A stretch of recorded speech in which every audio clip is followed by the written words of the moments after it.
যে নারুতোকে আমরা একটা জায়গায় অনেকবার দেখতে পেয়েছি। শুধু নারুতো নয়, অন্যান্য শিরোবিদেরও পছন্দের জায়গা যেখানে কম বেশি সবাই খাবার খেতে আসে, সেটা হলো ইচিরাকু রামেন শপ। এই শপের সাথে নারুতো অ্যানিমে ফ্যানদের একটা আলাদা ইমোশন জড়িয়ে আছে। কিন্তু তোমরা জানো কি এই শপ রিয়েল লাইফেও জাপানে এক্সিস্ট করে?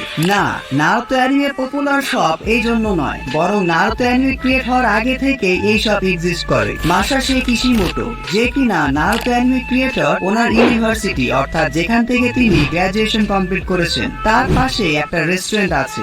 এটাই হলো সেই famous Ichiraku ramen shop. Naruto anime create করার সময় কিশিমোটো হয়তো তার ইউনিভার্সিটি লাইফের মেমোরিজ রাখতে চেয়েছিলেন। আবারও অনেক ইচ্ছা আছে একবার রিয়েল লাইফে সেখানে গিয়ে রামেন খেয়ে আসা। তবে সেজন্য আমাকে জাপানে যেতে হবে, আর সেটার জন্য লাগবে মানি। বাট আমি তো গরিব। যাই হোক, তোমরা চাইলে এখনই গুগলে সার্চ দিয়ে দেখতে পারো ইচিরাকু রামেন শপ ইন জাপান। তোমরা জানো কি নারুতো অ্যানিমে বানাতে ঠিক কত টাকা খরচ হয়েছিল? পাইরট নামে খুবই পপুলার একটা স্টুডিও নারুতোর অ্যানিমেশন করেছিল। শুধু নারুতো নয়, বোরুটো, ব্লিচ, টোকিও ঘোর, ব্ল্যাক ক্লোভারের মতো অনেক পপুলার অ্যানিমেশনও এই স্টুডিও করেছে। যাই হোক, এএন এর একটা আর্টিকেল অনুযায়ী নারুতো অ্যানিমের এক একটি এপিসোডের জন্য এস্টিমেট $1 লক্ষ থেকে $3 লক্ষ খরচ হয়েছে। আর পুরো নারুতো অ্যানিমে বানাতে খরচ হয়েছিল $65 মিলিয়ন থেকে $190 মিলিয়ন পর্যন্ত, যা বাংলাদেশি টাকায় প্রায় 60 বিলিয়ন থেকে 20 বিলিয়ন টাকা। বলে রাখা ভালো, 1 বিলিয়ন সমান 100 কোটি টাকা। বাকিটা নিজেরাই বুঝে নাও। এত টাকা খরচ হয়েছে শুনে অবাক হও না। এবার শুনো ওয়ার্ল্ড ওয়াইড নারুতো অ্যানিমে ঠিক কত টাকা আয় করেছে। অ্যাপ্রক্সিমেটলি $11 বিলিয়ন, যা বাংলাদেশি টাকায় 1 ট্রিলিয়নের থেকেও বেশি। তোমরা ঠিক ভাবতে পারতেছো কত টাকা? 100 কোটিতে হয় 1 বিলিয়ন, আর 1000 বিলিয়নে হয় 1 ট্রিলিয়ন। এছাড়াও বিভিন্ন টক শো, খেলনা, এগুলো তো আছেই। ভাইরে ভাই, এর 1% টাকাও যদি আমাকে আর আমার সাবস্ক্রাইবার দিয়ে দিত, আমরা সবাই মিলে জাপানে ট্যুর দিতাম। আজকের ভিডিওটি নারুতো ফ্যান স্পেশাল হতে চলেছে। এই ভিডিওতে আমি নারুতো অ্যানিমে নিয়ে এমন ইন্টারেস্টিং ফ্যাক্ট শেয়ার করব যা তোমরা জানো না। Team 7 mystery. টিম 7 কে আমি হোকাগে মেকার বলি। তোমরা একটু খেয়াল করলে দেখবে মোটামুটি সব হোকাগে টিম 7 এর মেম্বার ছিল। হিরোজে সারুতোবি, মিনাটো, সুনাডে, তাকাশি, নারুতো, এদের মধ্যে দুইটা কমন বিষয়। এক, এরা সবাই হোকাগে হয়েছে। দুই, এরা সবাই টিম 7 এর মেম্বার ছিল। শুধু ডিফারেন্সটা হলো এরা আলাদা জেনারেশনের। এমনকি প্রেজেন্ট টিম 7, এদের মধ্যে আলাদা হোকাগে হওয়ার পসিবিলিটি অনেক বেশি। সেটা হয়তো আমরা ফিউচারে দেখতে পাবো।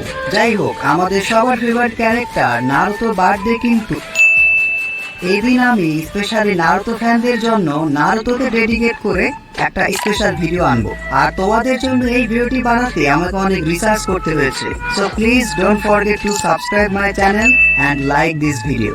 তোমরা জানো কি নারুতো অ্যানিমের জন্য মাসাশি কিশিমোটোকে তার হানিমুন পোস্টপন করতে হয়েছিল, তাও 1-2 বছরের জন্য নয়, প্রায় 10 বছরের জন্য। তো বিষয়টা এমন ছিল যে পুরো ওয়ার্ল্ড ওয়াইড নারুতো মাঙ্গা এত বেশি পপুলার হয়ে গিয়েছিল যে কাজের ব্যস্ততার জন্য মাসাশি কিশিমোটো সময় পেত না। হানিমুন তো দূরে থাক, এজন্যই দীর্ঘ একটা সময় ধরে নারুতোর কাজ শেষ করার পরই তিনি তার ওয়াইফের সাথে হানিমুনে গিয়েছিলেন। এই বিষয়টাই আমাদের দেখায় যে নিজের কাজের উপর মাসাশি কিশিমোটো ঠিক কতটা ডেডিকেটেড ছিল। এটাই, তুই যদি তোমার পছন্দের কাজ অর্থাৎ ভালো লাগার কাজ হিউজ ডেডিকেশন আর হার্ড ওয়ার্কের সাথে করো, you will make something masterpiece, exactly like Masashi Kishimoto. পুরো নারুতো অ্যানিমেতে নারুতো শুধুমাত্র একজন শিরোবিকেই মেরে ফেলেছে। হ্যাঁ, তার নাম হলো ইওরা। সে স্যান্ড ভিলেজের একজন জনির লেভেলের শিরোবি ছিল।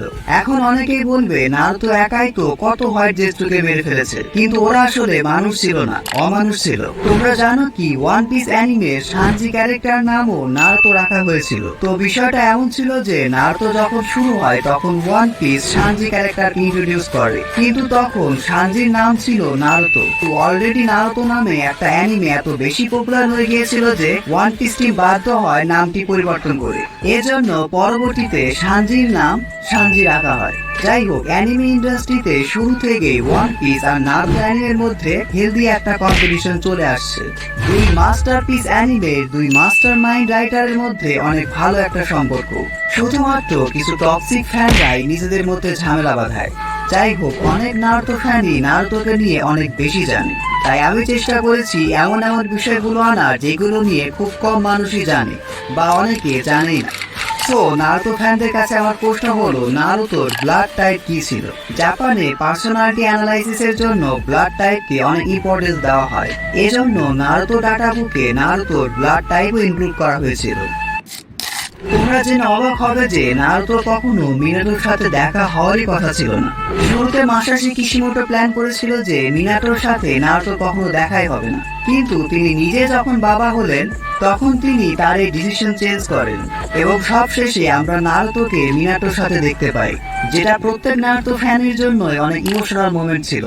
তোমরা জানো কি, নারুতো, সাসকে এবং সাকুরাই হলো প্রথম টিম যারা কাকাশি টেস্টে পাস করেছিল। তাদের আগে কোনো টিমই কাকাশি টেস্টে পাস করতে পারেনি এবং শুধুমাত্র এই টিম 7কে কাকাশি ট্রেনিং দিয়েছিল। টিম 7-এর যে কোনো মিটিং এ কাকাশি সবসময় লেট করত। অনেক নারুতো ফ্যানই মনে করে এর মেইন কারণ হলো কাকাশি জিরায়ের লেখা মেক আউট ট্যাকটিক্স করতে ব্যস্ত থাকে, কিন্তু আসলে কারণটা খুব ইমোশনাল। কাকাশি আসলে প্রতিবারই তার বন্ধু ওবিটো রিন এবং তার সেন্সেই মিনাটোর কবরে ফুল দিতে যায়, আর সেখানে তাদের মেমোরিয়াল স্টোনের পাশে শ্রদ্ধাঞ্জলি দিতেই তার দেরি হয়ে যায়। এতেই বোঝা যায় কাকাশি আসলে ঠিক কতটা হার্ট ব্রেকিং ক্যারেক্টার ছিল। আর এজন্যই কাকাশি আমার মোস্ট ফেভারিট ক্যারেক্টার, কারণ তার কাছে ওবিটোর মতো ইভেল হওয়ার অনেক রিজন ছিল, তারপরেও সে কোনো ইভেল পাথ বেছে নেয়নি। যাই হোক, আজকের ভিডিওটি এ পর্যন্তই। ভিডিওটি